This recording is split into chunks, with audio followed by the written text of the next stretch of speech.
अब इसके बाद मुझे ASA3 में कुछ भी ASA4 में कुछ भी और कॉन्फ़िगर नहीं करना। This is enough for ASA4, nothing else. This is bare minimum bootstrap for fail over. बाकी सारी कॉन्फ़िगरेशन अब इधर करेंगे।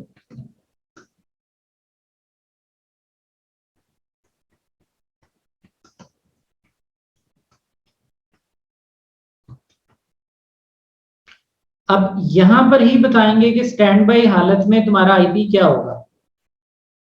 लेट्स से 2.3, या अगर हम 2.1 इसको दे रहे हैं तो स्टैंड बाई हालत में 2.2। डिजाइन देख लेते हैं उसके अंदर किस तरह से हमें बताया जा रहा है। तो हमें कहा जा रहा है कि इसका एक्टिव हालत का आईपी 10121 है। जब ये स्टैंड बाय होगा तो इसका आईपी 10122 होगा। So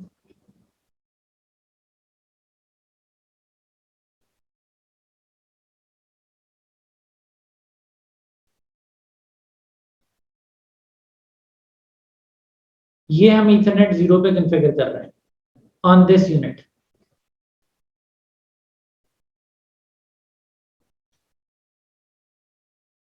next configuration ethernet 1 initialise करना है।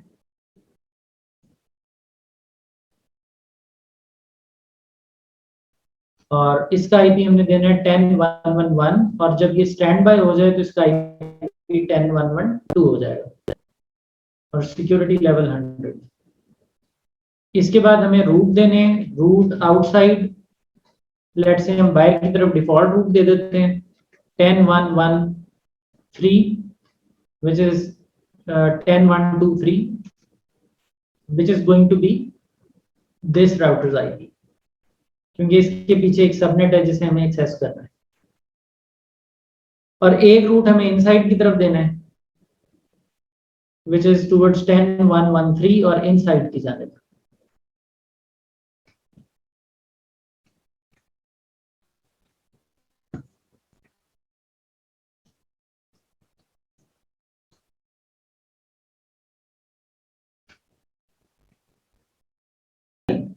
ये कॉन्फ़िगरेशन अब हम करने जा रहे हैं data plane point of view से, और हम करने जा रहे हैं यूनिट 3 से।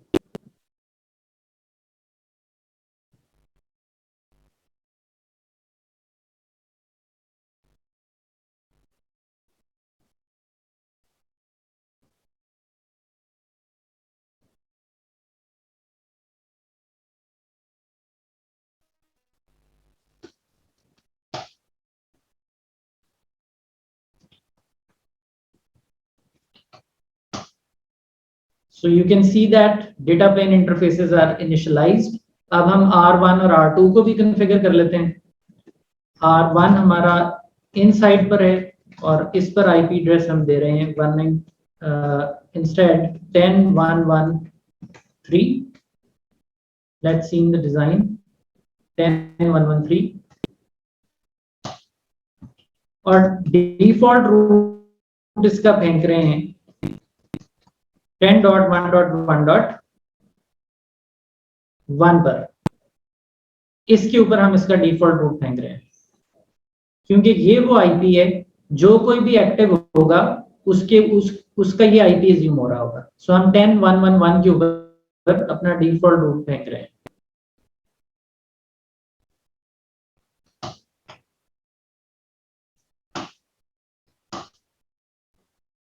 पिंग करके देख लेते हैं 10111 को। We are able to ping 10113, हम खुद हैं। 10112 भी पिंग हो रहा है जो कि दूसरा यूनिट है।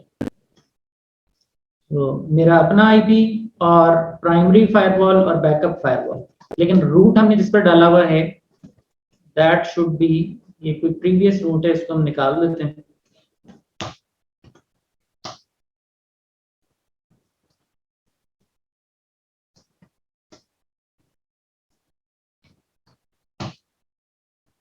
So we just have one default route which is being pointed on 10.1.1.1, whereas communication हमारी 10.1.1.2 के साथ भी हो रही है, and they are two different MAC addresses, two different chassis.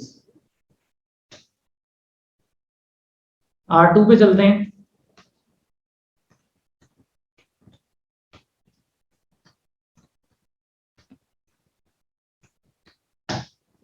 10 1 2 3 और इसका रूट भी हम पॉइंट कर देते हैं प्राइमरी यूनिट के आईपी पर 10 1 2 1 पर।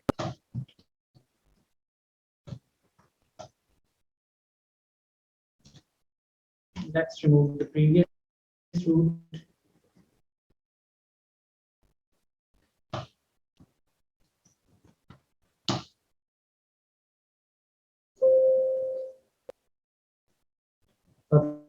पिंग कर लेते हैं 10 1 2 1 को, 10 1 2 2 को और 10 1 2 3 हमको दें।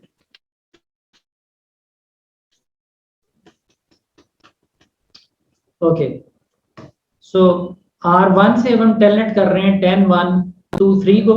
10 1 2 3 इज द आउटसाइड राउटर।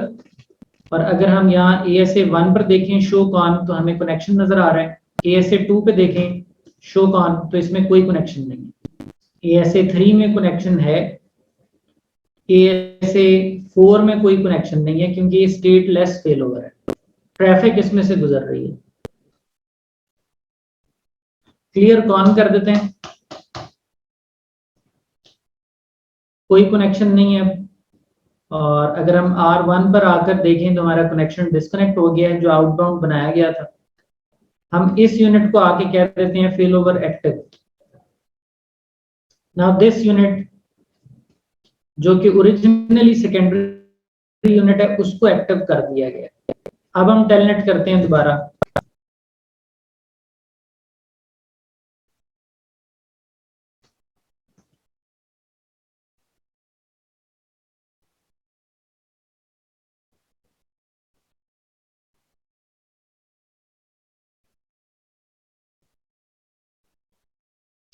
अच्छा जी, टेलनेट 10 1 2 3, फिर आउटबाउंड कनेक्शन एस्टेब्लिश हो गया। शो कॉन करते हैं, तो अब जो सेकेंडरी यूनिट है जो कि दिस होस्ट सेकेंडरी है उसमें कनेक्शन बना हुआ है। वेयर एज अगर हम इसके अंदर शो कॉन करें तो इसमें कोई कनेक्शन नहीं है, सेकेंडरी में कनेक्शन है। यहां तक बात क्लियर हो रही है आपको? कोई कंफ्यूजन तो नहीं है?